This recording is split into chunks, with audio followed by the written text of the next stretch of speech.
For the first time in history, Colorado's 3rd congressional district will have a woman representing Western Coloradans in Congress.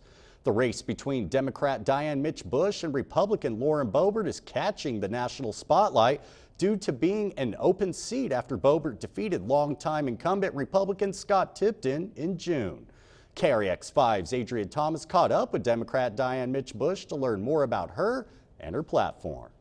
Diane Mitsch is refusing money from corporate special interests. No to healthcare companies. Diane Mitsch is a former Routt County Commissioner and state representative from Steamboat Springs. She lost by about 8 percentage points to Scott Tipton in the 2018 midterms. She touts a strong bipartisan record while working as a state representative and says working across the aisle is what the country needs right now. I want to unite us, and I want to use my skills that I honed as a county commissioner and as a state representative in bridging those divides and working across the aisle. The counties where Mitsch needs to make up the most ground to win are arguably Mesa and Pueblo counties. Both counties have over 230,000 registered voters combined. In 2018, Tipton handily won Mesa County, a historically Republican area, but in Pueblo, Tipton only won by just over 1,000 votes.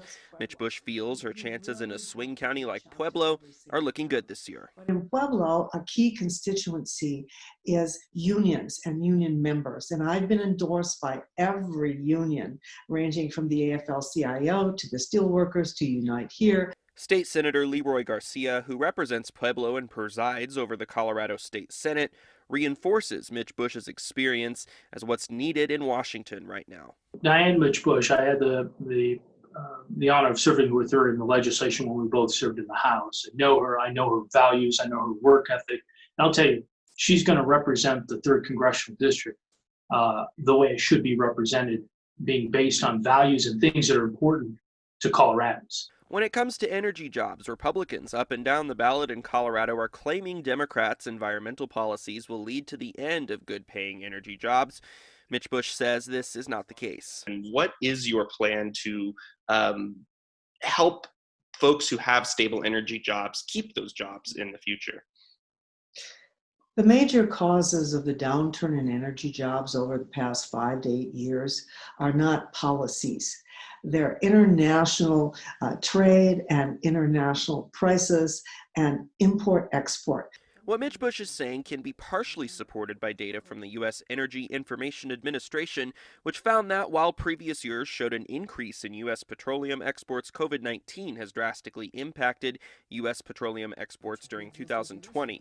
Mitsch says she supports legislation which would incentivize new industries to come to areas hurt by a loss of energy jobs. The package would include low-interest loans, incentives for new businesses to relocate here and be able to, what I mean by new businesses is manufacturing businesses, okay, that would use the skills that our skilled workers already have. Mitsch also supports another direct stimulus payment to Americans and more unemployment support in response to COVID-19. As far as health care goes, while she indicated she supported Medicare for All in 2018, she says that's not where she stands now. Where do you stand on health care right now? I want to strengthen and protect the Affordable Care Act. I do not want to see it repealed. Repealing the Affordable Care Act will take coverage away from over 300,000 people in this district who have pre-existing conditions. Mitsch adds she wants to work to lower prescription drug prices by allowing Medicare to negotiate these prices, as well as expanding Medicaid under the Affordable Care Act. Mitsch stands by the fact that people who have good coverage now will always get to keep it. I do not now support any of the current proposals for Medicare for All. We are in an emergency, and we need to take care of that emergency. In 2018, there was a bill that did not eliminate private insurance. That is not the case with the bills now. First on the Western Slope, Adrian Thomas, KREX 5 News. Go to westernslope.now.com to see Adrian's profile on Mitsch's opponent, Lauren Boebert.